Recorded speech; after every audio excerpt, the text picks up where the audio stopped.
ਸਤਿ ਸ਼੍ਰੀ ਅਕਾਲ ਦੋਸਤੋ, ਲੈ ਕੇ ਹਾਜ਼ਰ ਹਾਂ ਨਵੀਂ ਕਹਾਣੀ। ਮੇਰਾ ਨਾਮ ਪ੍ਰੀਤੀ ਆ। ਮੈਂ ਜ਼ੋਰ-ਜ਼ੋਰ ਨਾਲ ਚੀਕ ਰਹੀ ਸੀ, ਮਦਦ ਮੰਗ ਰਹੀ ਸੀ, ਪਰ ਉੱਥੇ ਮੇਰੀ ਸੁਣਨ ਵਾਲਾ ਕੋਈ ਨਹੀਂ ਸੀ, ਕਿਉਂਕਿ ਉਹ ਇਨਸਾਨ ਮੈਨੂੰ ਇੱਕ ਅਜਿਹੀ ਜਗ੍ਹਾ ਲੈ ਆਇਆ ਜਿੱਥੇ ਮੇਰੀ ਆਵਾਜ਼ ਦਬ ਕੇ ਰਹਿ ਗਈ। ਮੈਂ ਆਪਣੀ ਕਿਸਮਤ 'ਤੇ ਰੋ ਰਹੀ ਸੀ। ਆਖਰਕਾਰ ਉਸਨੇ ਮੇਰੇ ਨਾਲ ਬਹੁਤ ਗਲਤ ਕੀਤਾ ਸੀ, ਇੰਨਾ ਗਲਤ ਕਿ ਸ਼ਾਇਦ ਮੈਂ ਕਦੇ ਸਾਰੀ ਜ਼ਿੰਦਗੀ ਉਸ ਨੂੰ ਮਾफ़ ਨਾ ਕਰਦੀ। ਤੁਸੀਂ ਦੱਸੋ, ਜੇ ਤੁਹਾਡੇ ਨਾਲ ਕੋਈ ਹੱਦ ਤੋਂ ਜ਼ਿਆਦਾ ਗਲਤ ਕਰ ਦੇਵੇ, ਕਿ ਤੁਸੀਂ ਉਸ ਨੂੰ ਦਿਲ ਤੋਂ ਮਾफ़ ਕਰਨ ਦੀ ਗੁੰਜਾਇਸ਼ ਰੱਖਦੇ ਹੋ? ਉਹ ਮੈਨੂੰ ਇੱਥੇ ਕੈਦ ਕਰਕੇ ਚਲਾ ਗਿਆ।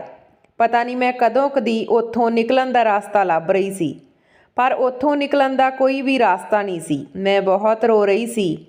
ਉਸ ਘਰ ਵਿੱਚ ਸਿਵਾਏ ਆਪਣੀ ਮੌਤ ਦੇ ਮੈਨੂੰ ਕੁਝ ਵੀ ਨਜ਼ਰ ਨਹੀਂ ਆ ਰਿਹਾ ਸੀ। ਮੈਨੂੰ ਬਚਪਨ ਤੋਂ ਇਕੱਲੇਪਣ ਤੋਂ ਬਹੁਤ ਡਰ ਲੱਗਦਾ ਸੀ, ਪਰ ਅੱਜ ਇੱਕ ਅਜਿਹਾ ਵਕਤ ਆ ਗਿਆ ਕਿ ਇਸ ਇਕੱਲੇਪਣ ਨੂੰ ਹੀ ਮੈਂ ਆਪਣਾ ਸਾਥੀ ਬਣਾਉਣਾ ਸੀ। ਮੈਂ ਰੋਂਦੀ ਰੁਮੰਦੀ ਜ਼ਮੀਨ 'ਤੇ ਬੈਠ ਗਈ ਤੇ ਕੰਧ ਨਾਲ ਲੱਗ ਗਈ। ਆਪਣੀਆਂ ਅੱਖਾਂ ਬੰਦ ਕਰ ਲਈਆਂ, ਕਿਉਂਕਿ ਮੇਰੀਆਂ ਅੱਖਾਂ ਵਿੱਚੋਂ ਹੰਝੂ ਆਉਣੇ ਬੰਦ ਨਹੀਂ ਹੋ ਰਹੇ ਸੀ। ਫਿਰ ਮੈਂ ਉਸ ਸਮੇਂ ਵਿੱਚ ਪਹੁੰਚ ਗਈ ਜਦੋਂ ਮੇਰੀ ਜ਼ਿੰਦਗੀ ਦੀ ਸ਼ੁਰੂਆਤ ਹੋਈ ਸੀ।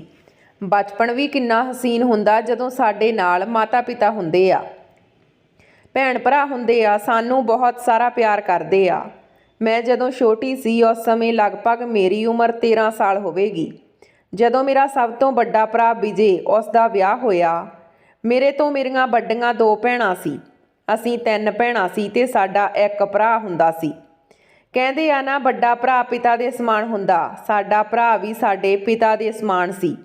ਮੰਮੀ ਪਾਪਾ ਵੀ ਉਸ ਨੂੰ ਬਹੁਤ ਪਿਆਰ ਕਰਦੇ ਸੀ। ਭਰਾ ਦੇ ਲਈ ਬਹੁਤ ਚੰਗੀ ਕੁੜੀ ਦੀ ਭਾਲ ਕਰ ਰਹੇ ਸੀ, ਇੱਕ ਅਜਿਹੀ ਕੁੜੀ ਜਿਸ ਵਿੱਚ ਦੁਨੀਆ ਦੀਆਂ ਸਾਰੀਆਂ ਖੂਬੀਆਂ ਹੋਣ। ਫਿਰ ਫਾਈਨਲੀ ਮੇਰੇ ਪੇਰੈਂਟਸ ਨੂੰ ਅਜਿਹੀ ਕੁੜੀ ਮਿਲ ਗਈ। ਭਾਬੀ ਨੂੰ ਦੇਖ ਕੇ ਅਸੀਂ ਤਿੰਨੇ ਭੈਣਾਂ ਬਹੁਤ ਖੁਸ਼ ਹੋਈਆਂ। ਮੇਰਾ ਭਰਾ ਬਹੁਤ ਸਮਾਰਟ ਸੀ, ਭਾਬੀ ਵੀ ਬਹੁਤ ਸੋਹਣੀ ਸੀ। ਵਿਆਹ ਹੋਣ ਤੋਂ ਬਾਅਦ ਭਾਬੀ ਘਰ ਆਈ ਤਾਂ ਸਾਡੀ ਖੁਸ਼ੀ ਦਾ ਟਿਕਾਣਾ ਨਹੀਂ ਸੀ।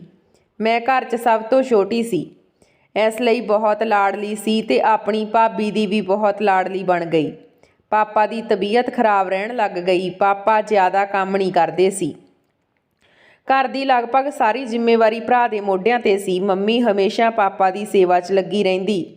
ਮੇਰੀਆਂ ਦੋਨੋਂ ਵੱਡੀਆਂ ਭੈਣਾਂ ਜਵਾਨ ਸੀ। ਮੰਮੀ ਪਾਪਾ ਚਾਹੁੰਦੇ ਸੀ ਕਿ ਉਹਨਾਂ ਦਾ ਵਿਆਹ ਕਰ ਦੇਈਏ।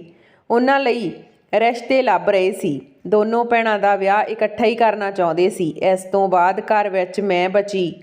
ਮੈਂ ਸਭ ਦੀ ਬਹੁਤ ਲਾਡਲੀ ਹੋਣ ਦੀ ਵਜ੍ਹਾ ਕਰਕੇ ਉਹਨਾਂ ਦੇ ਲਈ ਮਾਸੂਮ ਜੀ ਬੱਚੀ ਸੀ। ਉਹ ਮੇਰੀ ਹਰ ਖੁਆਇਸ਼ ਪੂਰੀ ਕਰ ਦਿੰਦੇ। ਭਾਬੀ ਮੈਨੂੰ ਬਹੁਤ ਪਿਆਰ ਕਰਦੀ। ਉਸ ਸਮੇਂ ਮੈਂ 5th ਕਲਾਸ ਵਿੱਚ ਪੜ੍ਹ ਰਹੀ ਸੀ। ਫਾਈਨਲੀ ਦੋਨਾਂ ਭੈਣਾਂ ਦੇ ਰਿਸ਼ਤੇ ਚੰਗੇ ਘਰੇ ਤੈਅ ਹੋ ਗਏ। ਉਹਨਾਂ ਦੇ ਵਿਆਹ ਦੀ ਡੇਟ ਫਿਕਸ ਕਰ ਦਿੱਤੀ ਗਈ। ਦੋਨਾਂ ਭੈਣਾਂ ਦਾ ਵਿਆਹ ਬਹੁਤ ਧੂਮਧਾਮ ਨਾਲ ਹੋਇਆ।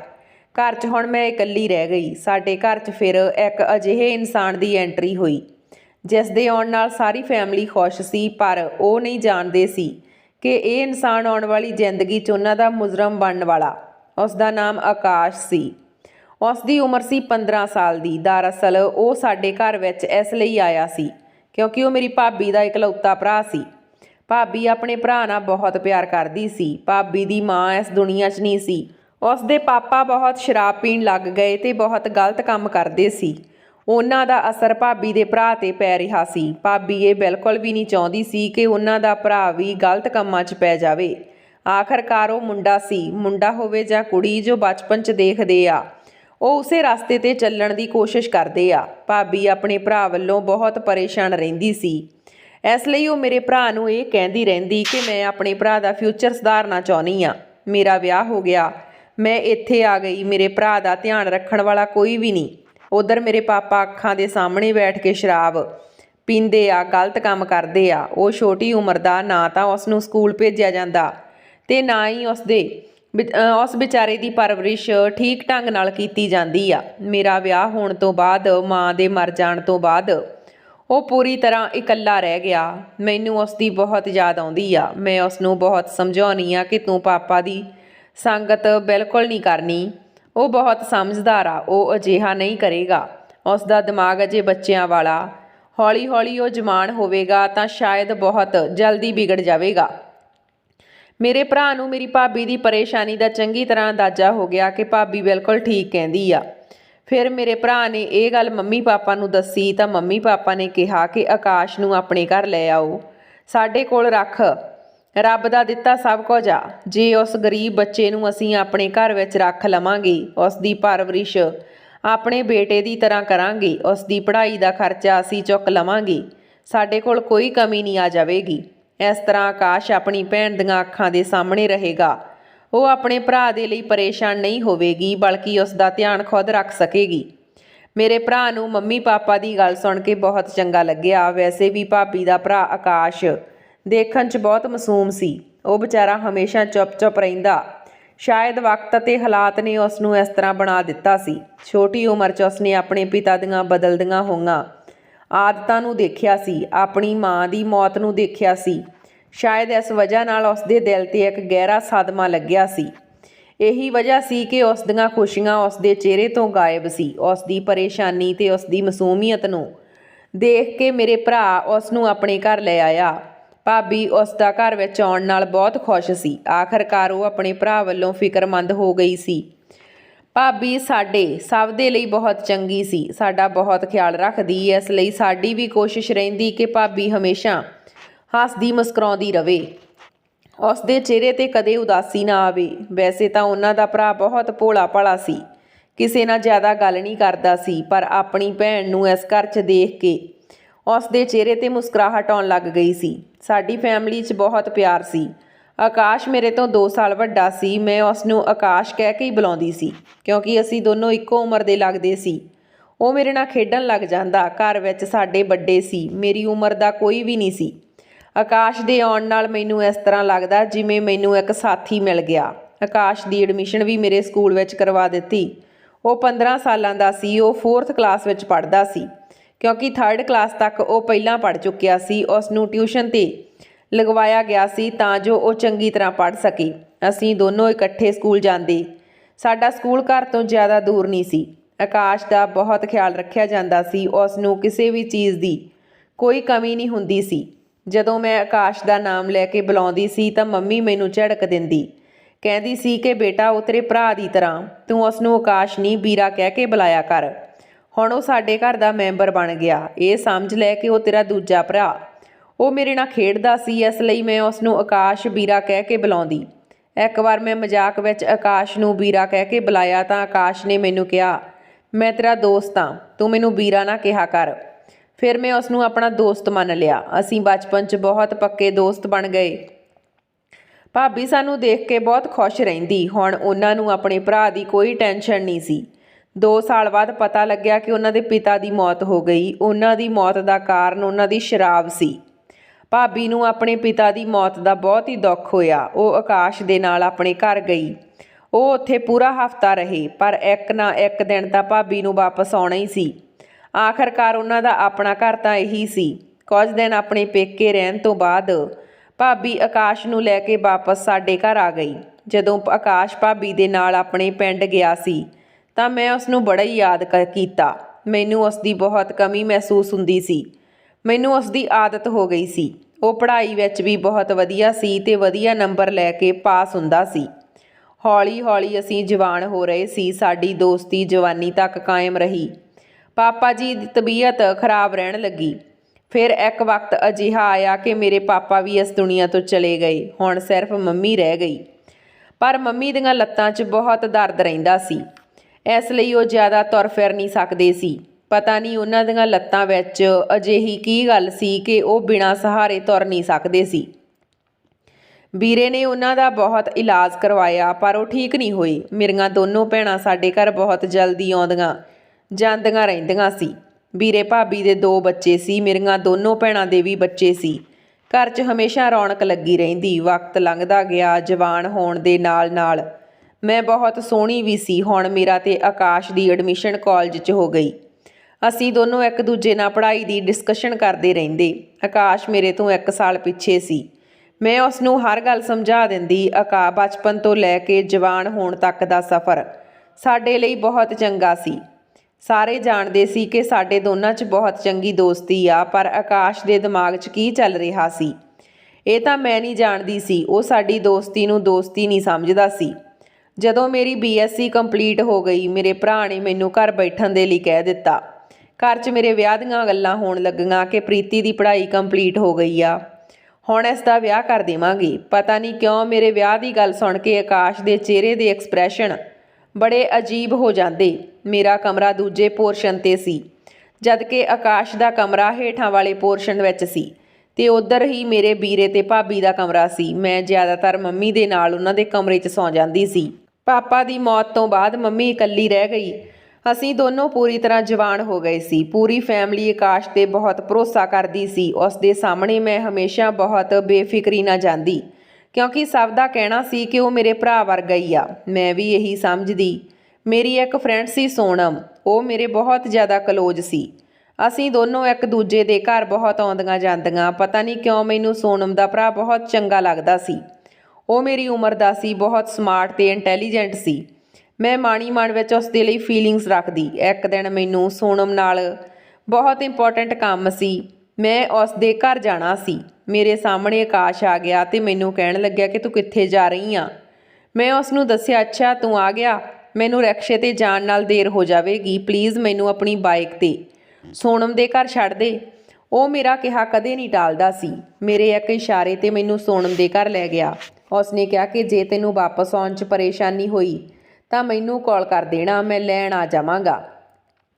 ਮੈਨੂੰ ਛੱਡ ਕੇ ਆਕਾਸ਼ ਵਾਪਸ ਆ ਗਿਆ। ਸੋਨਮ ਦੇ ਦਰਵਾਜ਼ੇ 'ਤੇ ਖੜੀ ਸੀ। ਉਸ ਦੀ ਡੋਰਬੈਲ ਵਜਾ ਰਹੀ ਸੀ। ਦਰਵਾਜ਼ਾ ਖੁੱਲ੍ਹਿਆ। ਮੈਂ ਸਾਹਮਣੇ ਦੇਖਿਆ ਤਾਂ ਆਪਣੀਆਂ ਅੱਖਾਂ 'ਤੇ ਕਾਬੂ ਨਹੀਂ ਰੱਖ ਸਕੀ, ਕਿਉਂਕਿ ਦਰਵਾਜ਼ਾ ਖੋਲ੍ਹਣ ਵਾਲਾ ਇਨਸਾਨ ਸੋਨਮ ਦਾ ਭਰਾ ਜੀਤ ਸੀ। ਜੀਤ ਨੂੰ ਦੇਖ ਕੇ ਮੇਰੇ ਚਿਹਰੇ 'ਤੇ ਮੁਸਕਾਨ ਆ ਗਈ। ਉਸ ਨੇ ਮੈਨੂੰ ਅੰਦਰ ਆਉਣ ਦੇ ਲਈ ਕਿਹਾ। ਮੈਂ ਅੰਦਰ ਚਲੀ ਗਈ। ਮੈਂ ਕਿਹਾ, ਮੈਂ ਸੋਨਮ ਨੂੰ ਮਿਲਣਾ। ਮੈਂ ਉਸ ਦੇ ਕਮਰੇ 'ਚ ਜਾਂਦੀ ਹਾਂ। ਉਸ ਨੇ ਕਿਹਾ, ਸੋਨਮ ਤਾਂ ਘਰ 'ਚ ਨਹੀਂ। ਮੈਂ ਕਿਹਾ, ਅੱਛਾ, ਮੈਂ ਉਸ ਨੂੰ ਮਿਲਣ ਦੇ ਲਈ ਆਈ ਸੀ, ਹੁਣ ਮੈਂ ਵਾਪਸ ਜਾਂਦੀ ਹਾਂ। ਉਸ ਨੇ ਮੇਰਾ ਹੱਥ ਫੜ ਲਿਆ ਅਤੇ ਕਹਿਣ ਲੱਗਿਆ, ਤੈਨੂੰ ਜਾਣ ਦੀ ਜ਼ਰੂਰਤ ਨਹੀਂ, ਸੋਨਮ ਆਉਂਦੀ ਹੋਵੇਗੀ, ਥੋੜ੍ਹੀ ਦੇਰ ਤੂੰ ਬੈਠ ਜਾ। ਜੀਤ ਦਾ ਇਸ ਤਰ੍ਹਾਂ ਮੇਰਾ ਹੱਥ ਫੜਨਾ ਪਤਾ ਨਹੀਂ ਕਿਉਂ ਮੈਨੂੰ ਬੁਰਾ ਨਾ ਲੱਗਿਆ। ਮੈਂ ਮੁਸਕਰਾਉਣ ਲੱਗ ਗਈ। ਉਸ ਨੇ ਮੈਨੂੰ ਕਿਹਾ ਕਿ ਮੈਂ ਤੇਰੇ ਨਾਲ ਇੰਪੋਰਟੈਂਟ ਗੱਲ ਕਰਨਾ ਚਾਹੁੰਦਾ। ਚੰਗਾ ਹੋਇਆ ਤੂੰ ਅੱਜ ਆ ਗਈ, ਮੈਂ ਤੇਰੀਆਂ ਯਾਦਾਂ 'ਚ ਹੀ ਗਵਾਚਿਆ ਸੀ। ਉਸ ਦੀਆਂ ਗੱਲਾਂ ਮੇਰੇ ਦਿਲ 'ਚ ਜਗ੍ਹਾ ਬਣਾ ਰਹੀਆਂ ਸੀ। ਜਦੋਂ ਉਸ ਨੇ ਮੈਨੂੰ ਗੱਲ ਦੱਸੀ ਤਾਂ ਮੇਰੇ ਦਿਲ ਦੀਆਂ ਧੜਕਣਾਂ 'ਤੇ ਕਾਬੂ ਨਹੀਂ ਰਿਹਾ।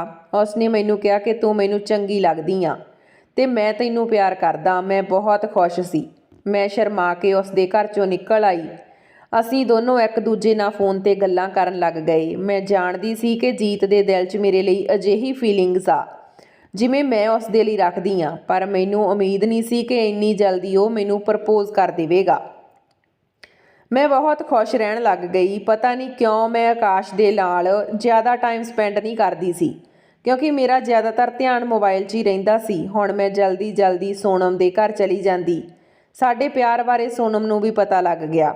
ਉਸ ਨੇ ਕਿਹਾ ਕਿ ਮੈਂ ਤੁਹਾਡੇ ਰਿਸ਼ਤੇ ਬਾਰੇ ਜਲਦੀ ਪੇਰੈਂਟਸ ਨਾਲ ਗੱਲ ਕਰਾਂਗੀ। ਮੈਨੂੰ ਉਮੀਦ ਆ ਕਿ ਮੰਮੀ ਪਾਪਾ ਮੰਨ ਜਾਣਗੇ। ਉਹਨਾਂ ਦਿਨਾਂ ਵਿੱਚ ਮੈਂ ਆਕਾਸ਼ ਨੂੰ ਬਹੁਤ ਇਗਨੋਰ ਕਰ ਰਹੀ ਸੀ। ਇਹ ਗੱਲ ਆਕਾਸ਼ ਨੂੰ ਬਿਲਕੁਲ ਵੀ ਪਸੰਦ ਨਹੀਂ ਸੀ। ਹੁਣ ਉਸ ਨੇ ਵੀ ਮੇਰੇ ਨਾਲ ਇੱਕ ਅਜੀਬ ਜਿਹਾ ਫਰਕ ਕਰਨਾ ਸ਼ੁਰੂ ਕਰ ਦਿੱਤਾ। ਉਹ ਜ਼ਬਰਦਸਤੀ ਮੇਰੇ ਸਾਹਮਣੇ ਆਉਂਦਾ ਅਤੇ ਮੇਰੇ ਨਾਲ ਜ਼ਿਆਦਾ ਗੱਲ ਕਰਨ ਦੀ ਕੋਸ਼ਿਸ਼ ਕਰਦਾ। ਹਮੇਸ਼ਾ ਮੇਰੀ ਤਾਰੀਫ ਕਰਦਾ ਰਹਿੰਦਾ। ਕਦੇ ਮੇਰੇ ਵੱਲ ਇਸ ਤਰ੍ਹਾਂ ਦੇਖਦਾ ਕਿ ਮੈਨੂੰ ਬੇਚੈਨੀ ਹੋਣ ਲੱਗਦੀ। ਪਤਾ ਨਹੀਂ ਉਹ ਇਹ ਹਰਕਤਾਂ ਕਿਉਂ ਕਰ ਰਿਹਾ ਸੀ। ਜੀਤ ਨੇ ਕਿਹਾ ਕਿ ਉਹ ਆਪਣੇ ਪੇਰੈਂਟਸ ਨੂੰ ਮੇਰੇ ਘਰ ਭੇਜਣ ਵਾਲਾ, ਕਿਉਂਕਿ ਉਹ ਮੇਰੇ ਨਾਲ ਵਿਆਹ ਕਰਵਾਉਣਾ ਚਾਹੁੰਦਾ। ਮੈਨੂੰ ਉਹ ਦਿਨ ਯਾਦ ਆ ਜਦੋਂ ਜੀਤ ਨੇ ਆਪਣੇ ਪੇਰੈਂਟਸ ਨੂੰ ਮੇਰੇ ਘਰ ਰਿਸ਼ਤਾ ਲੈ ਕੇ ਭੇਜ ਦਿੱਤਾ ਸੀ। ਇਹ ਸਭ ਦੇਖ ਕੇ ਮੇਰੀ ਖੁਸ਼ੀ ਦਾ ਟਿਕਾਣਾ ਨਹੀਂ ਸੀ। ਉਸ ਦੌਰਾਨ ਮੈਂ ਨੋਟਿਸ ਕੀਤਾ ਕਿ ਆਕਾਸ਼ ਦੇ ਤੌਰ ਤਰੀਕੇ ਅਚਾਨਕ ਬਦਲਣ ਲੱਗ ਗਏ। ਪਹਿਲਾਂ ਉਹ ਸਾਡੇ ਘਰ ਦਾ ਮੈਂਬਰ ਸੀ, ਪਰ ਹੁਣ ਉਹ ਕੁਝ ਹੋਰ ਹੀ ਬਣ ਗਿਆ। ਜਦੋਂ ਮੇਰੇ ਸਾਹਮਣੇ ਆਉਂਦਾ ਤਾਂ ਮੇਰੇ 'ਤੇ ਨਜ਼ਰਾਂ ਟਿਕਾ ਲੈਂਦਾ, ਮੇਰੇ ਨਾਲ ਗੱਲ ਕਰਨ ਦੇ ਬਹਾਨੇ ਲੱਭਦਾ। ਉਸ ਦੀਆਂ ਗੱਲਾਂ ਤੋਂ ਮੈਨੂੰ ਉਲਝਣ ਹੋਣ ਲੱਗਦੀ। ਮੈਂ ਸ਼ੁਰੂ 'ਚ ਉਸ ਦੀਆਂ ਗੱਲਾਂ ਨੂੰ ਇਗਨੋਰ ਕੀਤਾ। ਮੰਮੀ ਅਤੇ ਮੇਰੇ ਭਰਾ ਨੇ ਆਪਸ ਵਿੱਚ ਡਿਸਕਸ਼ਨ ਕਰਕੇ ਜੀਤ ਦੇ ਪੇਰੈਂਟਸ ਨੂੰ ਸਾਡੇ ਰਿਸ਼ਤੇ ਲਈ ਹਾਂ ਕਰ ਦਿੱਤੀ, ਕਿਉਂਕਿ ਉਹ ਚੰਗਾ ਮੁੰਡਾ ਸੀ। ਰਿਸ਼ਤੇ ਨੂੰ ਇਨਕਾਰ ਕਰਨ ਦੀ ਕੋਈ ਖਾਸ ਵਜ੍ਹਾ ਨਹੀਂ ਸੀ। ਸ਼ਾਇਦ ਆਕਾਸ਼ ਨੂੰ ਇਹ ਗੱਲ ਬਰਦਾਸ਼ਤ ਨਹੀਂ ਹੋ ਰਹੀ ਸੀ। ਮੇਰਾ ਵਿਆਹ ਕਿਤੇ ਹੋਰ ਹੋਣ ਜਾ ਰਿਹਾ। ਪਹਿਲਾਂ ਉਹ ਮੇਰੇ ਨਾਲ ਦੋਸਤ ਦੀ ਤਰ੍ਹਾਂ ਬਿਹੇਵ ਕਰਦਾ ਸੀ, ਪਰ ਹੁਣ ਉਸ ਦੀਆਂ ਗੱਲਾਂ 'ਚ ਮੈਨੂੰ ਜੈਲਸੀ ਸਾਫ਼ ਦਿਖਾਈ ਦਿੰਦੀ ਸੀ। ਹੁਣ ਮੈਨੂੰ ਇਸ ਤਰ੍ਹਾਂ ਦੇਖਦਾ ਸੀ ਜਿਵੇਂ ਮੈਂ ਕੋਈ ਚੀਜ਼ ਹੋਵਾਂ ਅਤੇ ਉਹ ਮੈਨੂੰ ਹਾਸਲ ਕਰਨਾ ਚਾਹੁੰਦਾ ਹੋਵੇ। ਜਦੋਂ ਵੀ ਘਰ 'ਚ ਵਿਆਹ ਦੀ ਗੱਲ ਹੁੰਦੀ ਤਾਂ ਆਕਾਸ਼ ਦੀਆਂ ਅੱਖਾਂ ਲਾਲ ਹੋ ਜਾਂਦੀਆਂ। ਉਹ ਵਿਆਹ 'ਚ ਰੁਕਾਵਟ ਪਾਉਣ ਦਾ ਵੀ ਬਹਾਨਾ ਲੱਭਣ ਲੱਗਦਾ। ਕਦੇ ਮੇਰੇ ਭਰਾ ਨੂੰ ਕਹਿੰਦਾ ਕਿ ਪ੍ਰੀਤੀ ਅਜੇ ਛੋਟੀ ਆ, ਉਸ ਦਾ ਵਿਆਹ ਕਰਨ ਦੀ ਕੀ ਜ਼ਰੂਰਤ ਆ। ਕਦੇ ਉਹ ਖੁਦ ਮੈਨੂੰ ਕਹਿੰਦਾ ਕਿ ਪ੍ਰੀਤੀ ਤੂੰ ਇੰਨੀ ਜਲਦੀ ਵਿਆਹ ਨਾ ਕਰਾ, ਤੇਰੀ ਉਮਰ ਹੀ ਕੀ ਆ। ਮੈਂ ਹੈਰਾਨ ਹੁੰਦੀ। ਭਾਬੀ ਉਸ ਦੀ ਗੱਲ ਕੱਟ ਕੇ ਕਹਿੰਦੀ, ਪ੍ਰੀਤੀ ਤੇਰੇ ਤੋਂ ਸਿਰਫ 2 ਸਾਲ ਛੋਟੀ ਆ। ਮੈਨੂੰ ਤੇਰੇ ਵੀ ਵਿਆਹ ਦਾ ਫਿਕਰ ਆ, ਬਸ ਜਲਦੀ ਨਾਲ ਤੈਨੂੰ ਕੋਈ ਜੌਬ ਮਿਲ ਜਾਵੇ, ਮੈਂ ਤੇਰਾ ਵਿਆਹ ਕਰ ਦੇਵਾਂਗੀ। ਉਸ ਨੂੰ ਆਪਣੇ ਵਿਆਹ ਦੇ ਬਹੁਤ ਗੁੱਸਾ ਆਉਂਦਾ। ਉਹ ਆਪਣੀ ਭੈਣ 'ਤੇ ਖਿਝ ਜਾਂਦਾ। ਮੈਂ ਹੈਰਾਨ ਸੀ ਕਿ ਉਹ ਕਦੇ ਵੀ ਸਾਡੇ ਮਾਮਲਿਆਂ 'ਚ ਨਹੀਂ ਬੋਲਦਾ ਸੀ, ਪਰ ਜਿਵੇਂ ਹੀ ਮੈਂ ਜਵਾਨ ਹੋਈ ਮੇਰੇ ਵਿਆਹ ਦੀਆਂ ਗੱਲਾਂ ਹੋਣ ਲੱਗੀਆਂ ਤੇ ਆਕਾਸ਼ ਦੀ ਨੀਅਤ ਬਦਲ ਗਈ। ਇੱਕ ਦਿਨ ਉਹ ਸਭ ਦੇ ਨਾਲ ਬੈਠਾ ਸੀ। ਮੇਰੇ ਤੇ ਜੀਤ ਦੀ ਅੰਗੇਜਮੈਂਟ ਦੀ ਡੇਟ ਫਿਕਸ ਕਰ ਰਹੇ ਸੀ। ਸਾਰੇ ਗੱਲਾਂ ਕਰ ਰਹੇ ਸੀ ਕਿ ਅੰਗੇਜਮੈਂਟ ਦੀਆਂ ਤਿਆਰੀਆਂ ਕਿਵੇਂ ਕਰਨੀਆਂ। ਇਹ ਸਾਰੀਆਂ ਗੱਲਾਂ ਸ਼ਾਇਦ ਆਕਾਸ਼ ਨੂੰ ਚੁੱਭ ਰਹੀਆਂ ਸੀ। ਉਸ ਦਾ ਚਿਹਰਾ ਬਹੁਤ ਗੁੱਸੇ ਵਾਲਾ ਹੋ ਗਿਆ। ਉਸ ਤੋਂ ਸਭ ਦੀ ਖੁਸ਼ੀ ਬਰਦਾਸ਼ਤ ਨਹੀਂ ਹੋਈ। ਉਹ ਉੱਠ ਕੇ ਚਲਾ ਗਿਆ। ਮੈਨੂੰ ਅੰਦਾਜ਼ਾ ਹੋ ਰਿਹਾ ਸੀ ਕਿ ਆਕਾਸ਼ ਹਰ ਹਾਲ ਵਿੱਚ ਮੇਰਾ ਵਿਆਹ ਰੋਕਣਾ ਚਾਹੁੰਦਾ, ਕਿਉਂਕਿ ਉਹ ਗੱਲਾਂ-ਗੱਲਾਂ 'ਚ ਬਹੁਤ ਵਾਰ ਕਹਿ ਚੁੱਕਿਆ ਸੀ ਕਿ ਪ੍ਰੀਤੀ ਦਾ ਵਿਆਹ ਇੰਨੀ ਜਲਦੀ ਨਾ ਕਰੋ। ਇੱਕ ਦਿਨ ਮੈਂ ਛੱਤ 'ਤੇ ਜਾ ਕੇ ਜੀਤ ਨਾਲ ਕਾਲ 'ਤੇ ਗੱਲ ਕਰ ਰਹੀ ਸੀ ਤਾਂ ਅਚਾਨਕ ਮੇਰੇ ਪਿੱਛੇ ਆ ਕੇ ਖੜ ਗਿਆ। ਮੈਨੂੰ ਇਸ ਤਰ੍ਹਾਂ ਮਹਿਸੂਸ ਹੋਇਆ ਜਿਵੇਂ ਕੋਈ ਮੇਰੇ ਪਿੱਛੇ ਆ। ਜਦੋਂ ਮੈਂ ਆਪਣਾ ਫ਼ੋਨ ਬੰਦ ਕਰ ਦਿੱਤਾ ਤਾਂ ਉਸ ਨੂੰ ਅੰਦਾਜ਼ਾ ਨਹੀਂ ਹੋਇਆ ਕਿ ਮੈਂ ਫ਼ੋਨ 'ਤੇ ਗੱਲ ਕਰ ਰਹੀ ਹਾਂ। ਉਸ ਨੂੰ ਮੈਂ ਆਪਣੇ ਬਰਾਬਰ ਖੜਾ ਦੇਖ ਕੇ ਉੱਥੋਂ ਜਾਣ ਲੱਗੀ ਤਾਂ ਉਸ ਨੇ ਮੈਨੂੰ ਆਵਾਜ਼ ਦੇ ਕੇ ਰੋਕਿਆ ਤੇ ਮੇਰੇ ਨਾਲ ਗੱਲ ਕਰਨ ਲੱਗ ਗਿਆ। ਉਸ ਨੇ ਮੈਨੂੰ ਮੇਰਾ ਨਾਮ ਇਸ ਅੰਦਾਜ਼ ਨਾਲ ਲਿਆ ਕਿ ਮੇਰਾ ਦਿਲ ਡਰ ਗਿਆ। ਮੈਂ ਕਿਹਾ, ਹਾਂ ਕੀ ਗੱਲ ਆ, ਪਰ ਮੇਰੀ ਆਵਾਜ਼ ਕੰਬ ਰਹੀ ਸੀ। ਉਸ ਨੇ ਕਿਹਾ ਕਿ ਤੈਨੂੰ ਕੀ ਲੱਗਦਾ ਤੇਰਾ ਵਿਆਹ ਜੀਤ ਦੇ ਨਾਲ ਹੋਣਾ ਚਾਹੀਦਾ? ਉਸ ਨੇ ਮੈਨੂੰ ਸਿੱਧਾ ਹੀ ਸਵਾਲ ਕੀਤਾ। ਮੈਂ ਉਸ ਵੱਲ ਦੇਖਿਆ। ਮੈਂ ਕਿਹਾ, ਹਾਂ, ਵਿਆਹ ਕਰਾਂਗੀ ਤਾਂ ਸਿਰਫ ਜੀਤ ਨਾਲ ਹੀ ਕਰਾਂਗੀ, ਕਿਉਂਕਿ ਮੈਂ ਉਸ ਨੂੰ ਪਿਆਰ ਕਰਦੀ ਹਾਂ। ਆਖਰਕਾਰ ਉਹ ਮੇਰੀ ਫਰੈਂਡ ਦਾ ਭਰਾ। ਮੈਂ ਤਾਂ ਪਤਾ ਨਹੀਂ ਉਸ ਨੂੰ ਕਦੋਂ ਦੀ ਪਸੰਦ ਕਰਦੀ ਹਾਂ ਤੇ ਉਹ ਵੀ ਮੈਨੂੰ ਪਸੰਦ ਕਰਦਾ। ਤਾਂ ਹੀ ਤਾਂ ਮੇਰੇ ਘਰ ਰਿਸ਼ਤਾ ਲੈ ਕੇ ਆਏ। ਵਧੀਆ ਮੁੰਡਾ, ਚੰਗੀ ਨੌਕਰੀ ਆ। ਇਸ ਲਈ ਮੇਰੇ ਪੇਰੈਂਟਸ ਨੇ ਆਸਾਨੀ ਨਾਲ ਉਸ ਦਾ ਰਿਸ਼ਤਾ ਐਕਸੈਪਟ ਕਰ ਲਿਆ। ਮੈਂ ਬੜੇ ਘਮੰਡ ਨਾਲ ਇਹ ਗੱਲ ਕਹਿ ਰਹੀ ਸੀ। ਉਹ ਮੈਨੂੰ ਦੇਖ ਕੇ ਕਹਿਣ ਲੱਗਿਆ, ਉਹ ਅਮੀਰ ਆ, ਚੰਗੀ ਨੌਕਰੀ ਕਰਦਾ, ਇਸ ਲਈ ਤੂੰ ਉਸ ਨਾਲ ਵਿਆਹ ਕਰਾ ਰਹੀ ਆ। ਜੇ ਮੈਂ ਵੀ ਅਮੀਰ ਬਣ ਜਾਵਾਂ, ਮੇਰੀ ਵੀ ਚੰਗੀ ਨੌਕਰੀ ਲੱਗ ਜਾਵੇ, ਤਾਂ ਤੂੰ ਉਸ ਨੂੰ ਛੱਡ ਕੇ ਮੇਰੇ ਨਾਲ ਵਿਆਹ ਕਰਾਏਂਗੀ?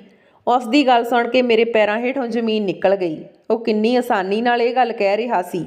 ਉਹ ਮੇਰੀ ਗੱਲ ਦਾ ਗਲਤ ਮਤਲਬ ਕੱਢ ਰਿਹਾ ਸੀ। ਮੈਂ ਉਸ ਦੀਆਂ ਗੱਲਾਂ ਸੁਣ ਕੇ ਘਬਰਾ ਗਈ।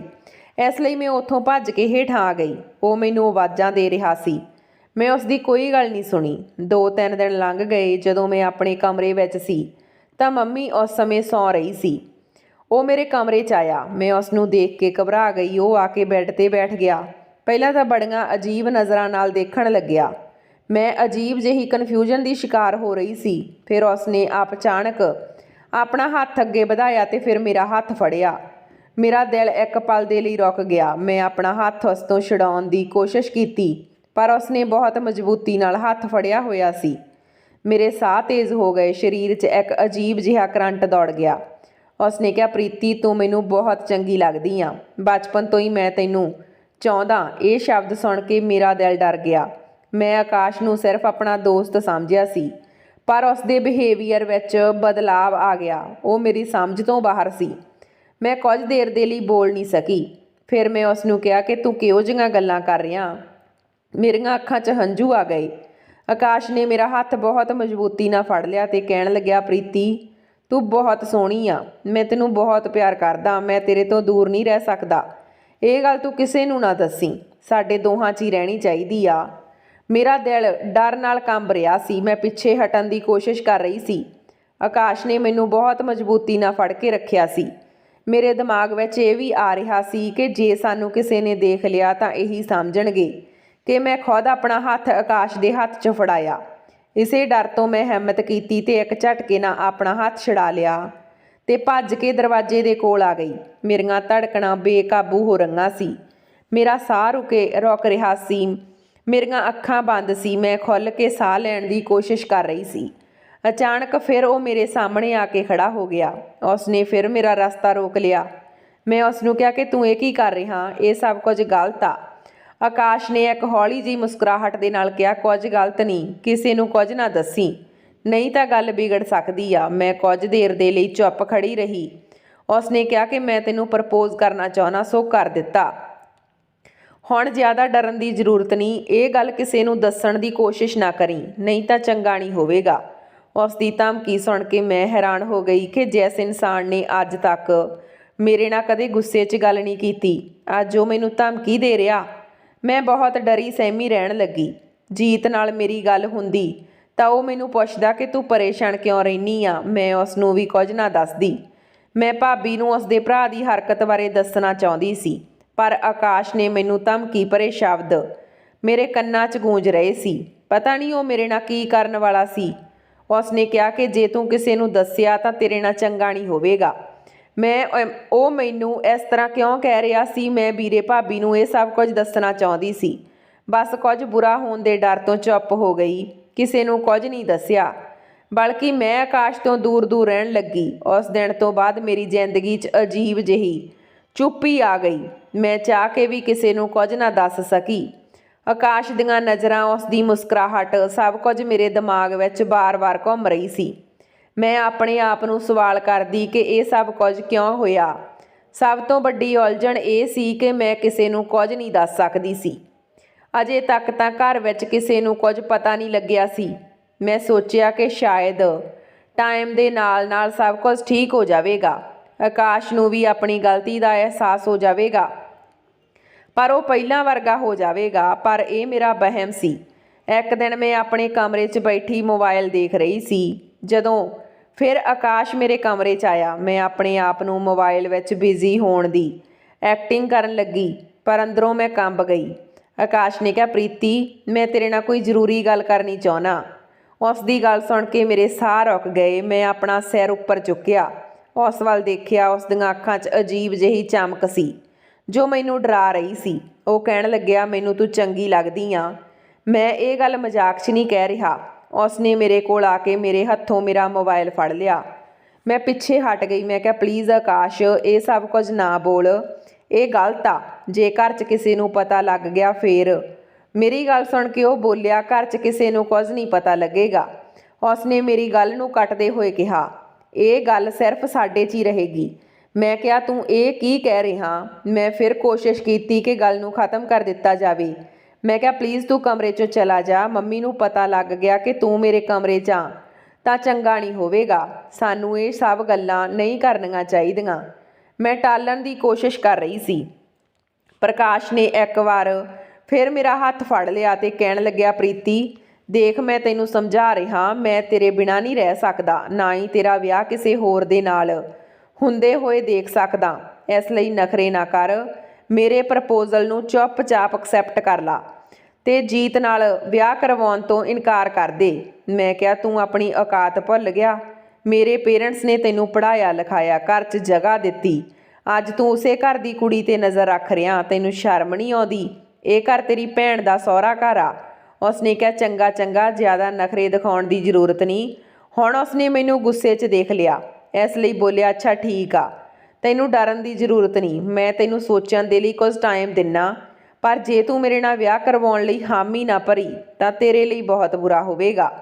ਉਹ ਮੈਨੂੰ ਨੁਕਸਾਨ ਪਹੁੰਚਾਉਣ ਦੀ ਧਮਕੀ ਦੇ ਰਿਹਾ ਸੀ। ਮੈਂ ਸੋਚ ਰਹੀ ਸੀ ਕਿ ਜੇ ਮੈਂ ਘਰ ਵਿੱਚ ਸਭ ਨੂੰ ਉਸ ਦੇ ਬਾਰੇ ਦੱਸ ਦੇਵਾਂਗੀ, ਉਹ ਪਤਾ ਨਹੀਂ ਮੇਰੇ ਨਾਲ ਕੀ ਕਰੇਗਾ। ਪਰ ਆਕਾਸ਼ ਦੀਆਂ ਇਹ ਧਮਕੀਆਂ ਮੇਰੇ ਕੰਨਾਂ 'ਚ ਗੂੰਜ ਰਹੀਆਂ ਸੀ। ਮੈਂ ਡਰਦੀ ਮਾਰੀ ਕੁਝ ਨਹੀਂ ਕਰ ਸਕਦੀ ਸੀ। ਆਕਾਸ਼ ਦੀ ਵਜ੍ਹਾ ਨਾਲ ਮੈਂ ਬਹੁਤ ਡਰੀ ਰਹਿੰਦੀ ਸੀ। ਮੈਨੂੰ ਆਪਣਾ ਫੈਸਲਾ ਨਹੀਂ ਲੈਣਾ ਆਉਂਦਾ ਸੀ ਅਤੇ ਨਾ ਹੀ ਵਕਤ 'ਤੇ ਫੈਸਲਾ ਕਰ ਸਕਦੀ ਸੀ। ਔਰਤ ਵੈਸੇ ਵੀ ਫੈਸਲੇ ਕਰਨ ਵਿੱਚ ਬੜੀ ਕਮਜ਼ੋਰ ਹੁੰਦੀ ਆ, ਤਾਂ ਹੀ ਤਾਂ ਉਸ ਨੂੰ ਕਿਸੇ ਨਾ ਕਿਸੇ ਮਰਦ ਦੀ ਜ਼ਰੂਰਤ ਹੁੰਦੀ ਆ। ਮੈਂ ਤਾਂ ਜੀਤ ਦੇ ਨਾਲ ਆਪਣੀ ਜ਼ਿੰਦਗੀ ਬਿਤਾਉਣ ਦੇ ਸੁਪਨੇ ਦੇਖ ਰਹੀ ਸੀ। ਉਹ ਹਮੇਸ਼ਾ ਮੇਰੇ ਨਾਲ ਇੱਜ਼ਤ ਤੇ ਪਿਆਰ ਨਾਲ ਗੱਲ ਕਰਦਾ ਸੀ। ਇੱਧਰ ਘਰ 'ਚ ਮੇਰੀ ਅੰਗੇਜਮੈਂਟ ਦੀ ਤਿਆਰੀ ਹੋ ਰਹੀ ਸੀ। ਅੰਗੇਜਮੈਂਟ ਦੀ ਡੇਟ ਫਿਕਸ ਹੋ ਗਈ। ਜੇ ਆਕਾਸ਼ ਨੂੰ ਪਤਾ ਲੱਗ ਗਿਆ ਤਾਂ ਉਹ ਜ਼ਰੂਰ ਕੋਈ ਨਾ ਕੋਈ ਰੁਕਾਵਟ ਪਾਉਣ ਦੀ ਕੋਸ਼ਿਸ਼ ਕਰੇਗਾ। ਉਹ ਜਿਸ ਤਰ੍ਹਾਂ ਮੇਰੇ 'ਤੇ ਨਜ਼ਰ ਟਿਕਾ ਕੇ ਰੱਖਦਾ, ਜਿਸ ਤਰ੍ਹਾਂ ਮੇਰੇ ਨਾਲ ਗੱਲ ਕਰਦਾ, ਮੈਂ ਜਾਣਦੀ ਸੀ ਕਿ ਉਹ ਮੈਨੂੰ ਕਦੇ ਖੁਸ਼ ਨਹੀਂ ਦੇਖਣਾ ਚਾਹੁੰਦਾ। ਉਸ ਦਾ ਬਿਹੇਵੀਅਰ ਤੇ ਉਹ ਦਿਨ ਜਦੋਂ ਉਸ ਨੇ ਮੇਰਾ ਹੱਥ ਫੜਿਆ ਸੀ, ਸਭ ਕੁਝ ਮੈਨੂੰ ਇਸ ਗੱਲ ਵੱਲ ਇਸ਼ਾਰਾ ਕਰ ਰਿਹਾ ਸੀ ਕਿ ਉਹ ਮੈਨੂੰ ਕਿਸੇ ਹੋਰ ਦੇ ਨਾਲ ਨਹੀਂ ਦੇਖਣਾ ਚਾਹੁੰਦਾ। ਮੈਂ ਦਿਲ ਦਿਲ ਵਿੱਚ ਜੀਤ ਦੇ ਨਾਲ ਆਪਣੀ ਜ਼ਿੰਦਗੀ ਬਿਤਾਉਣ ਦੇ ਸੁਪਨੇ ਦੇਖਦੀ ਸੀ, ਪਰ ਆਕਾਸ਼ ਦਾ ਸਾਇਆ ਮੇਰੀਆਂ ਖੁਸ਼ੀਆਂ 'ਤੇ ਮੰਡਰਾ ਰਿਹਾ ਸੀ। ਮੈਂ ਬਹੁਤ ਉਲਝਣ ਵਿੱਚ ਸੀ ਕਿ ਇਸ ਮੁਸ਼ਕਲ ਸਮੇਂ ਵਿੱਚ ਆਪਣੇ ਆਪ ਨੂੰ ਕਿਵੇਂ ਸੰਭਾਲਾਂ।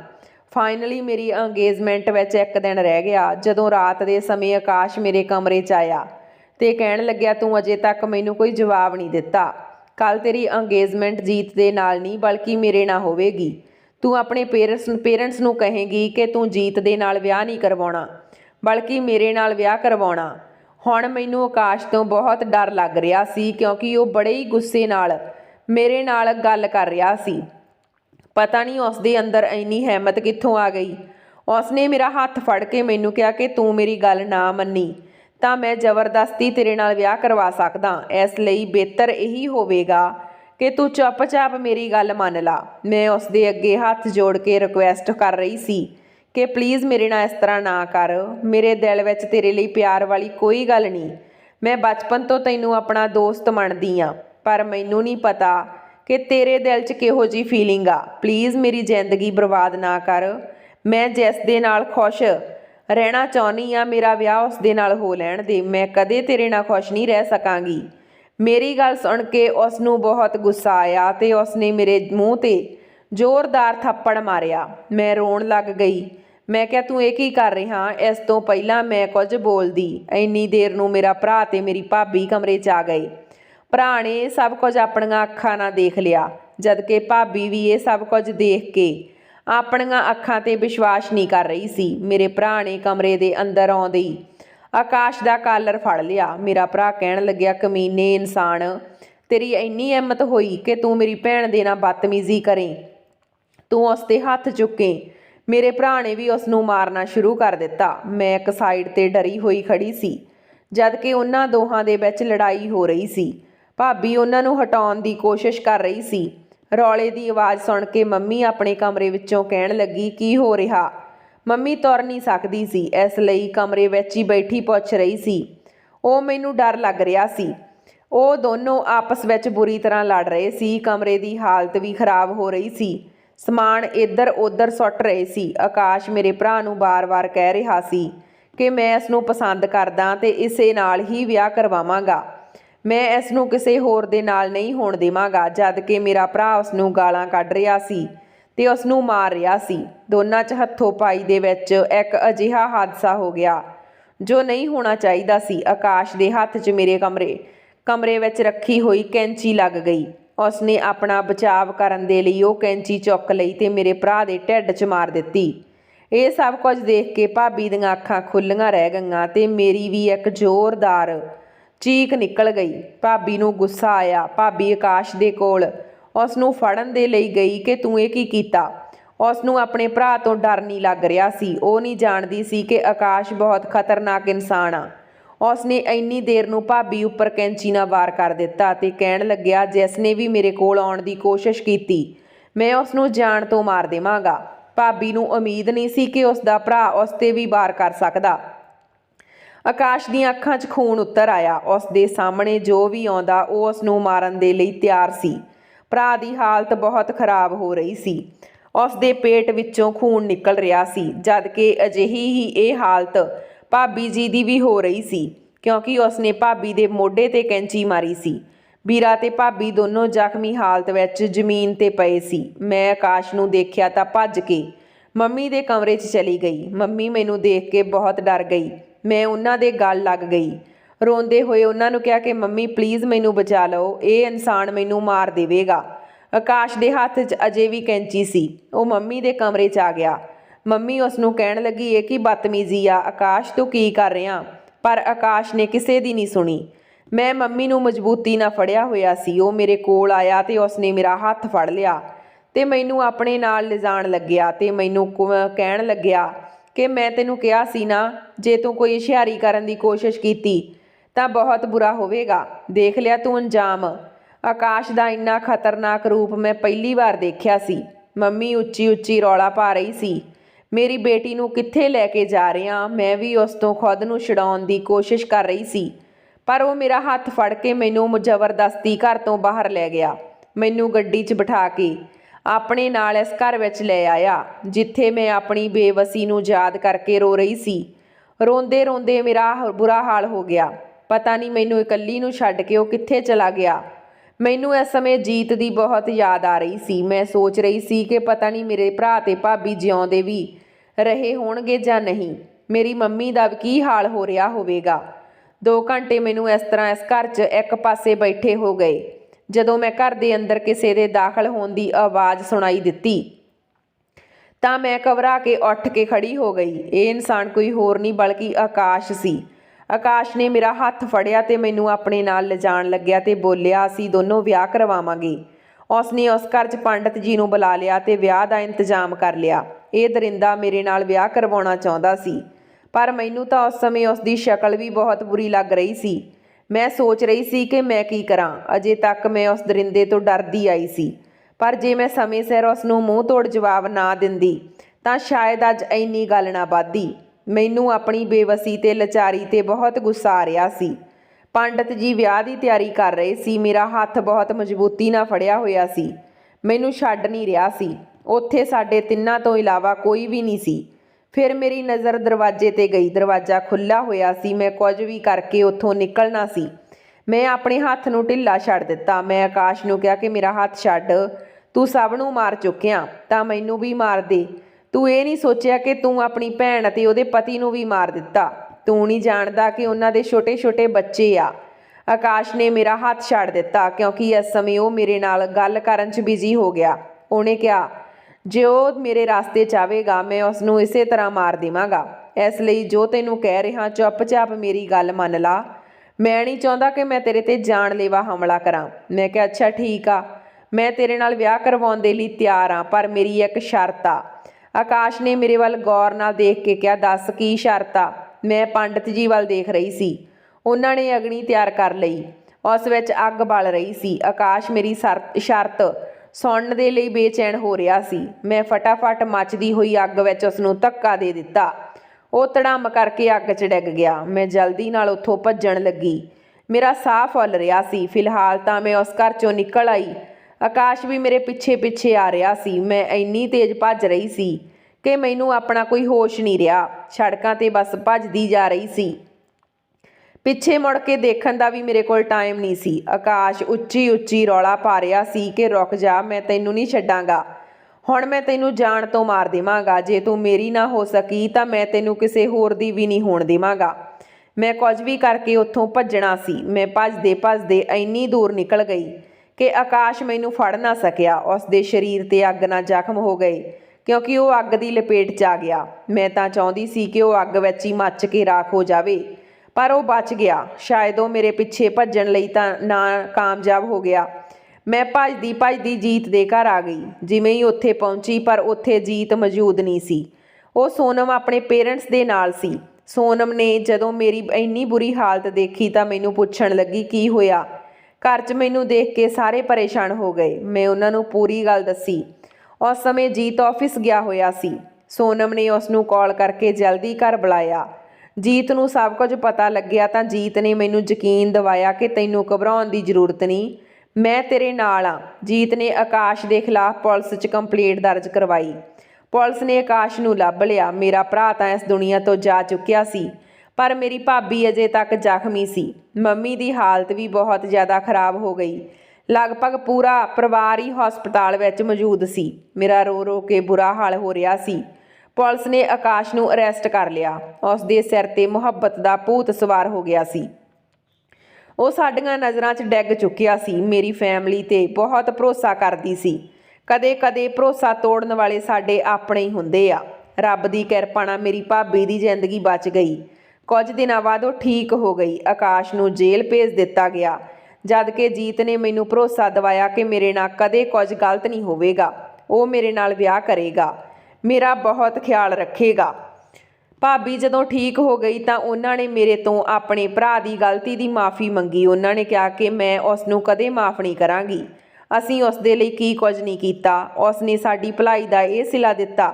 ਕਦੇ ਕਦੇ ਅਸੀਂ ਕਿਸੇ ਦੇ ਨਾਲ ਭਲਾਈ ਕਰਦੇ ਹਾਂ ਤਾਂ ਉਹ ਸਾਡੇ ਲਈ ਫਿਕਰਮੰਦ ਨਹੀਂ ਬਲਕਿ ਇੱਕ ਬਹੁਤ ਵੱਡੀ ਮੁਸੀਬਤ ਦਾ ਸਬੱਬ ਬਣ ਜਾਂਦਾ। ਮੇਰਾ ਜੀਤ ਦੇ ਨਾਲ ਵਿਆਹ ਹੋ ਗਿਆ। ਮੈਂ ਉਸ ਦੇ ਨਾਲ ਖੁਸ਼ ਹਾਂ, ਪਰ ਤੁਸੀਂ ਦੱਸੋ ਕਿ ਆਕਾਸ਼ ਨੇ ਜੋ ਮੇਰੇ ਨਾਲ ਕੀਤਾ ਉਹ ਠੀਕ ਸੀ? ਇਸ ਸਭ ਵਿੱਚ ਮੇਰੇ ਭਰਾ ਦੀ ਜਾਨ ਚਲੀ ਗਈ। ਆਖਰ ਉਹਨਾਂ ਦਾ ਕੀ ਕਸੂਰ ਸੀ? ਮੇਰੀ ਭਾਬੀ ਦੀ ਜ਼ਿੰਦਗੀ ਬਰਬਾਦ ਹੋ ਗਈ। ਉਹਨਾਂ ਦਾ ਕੀ ਕਸੂਰ ਸੀ? ਆਕਾਸ਼, ਜਿਸ ਨੇ ਮੁਹੱਬਤ ਦੇ ਜਨੂੰਨ 'ਚ ਆਪਣੀ ਭੈਣ ਦੇ ਪਤੀ ਨੂੰ ਜਾਣ ਤੋਂ ਮਾਰ ਦਿੱਤਾ, ਉਹ ਇੱਕ ਕਾਤਲ ਬਣ ਗਿਆ।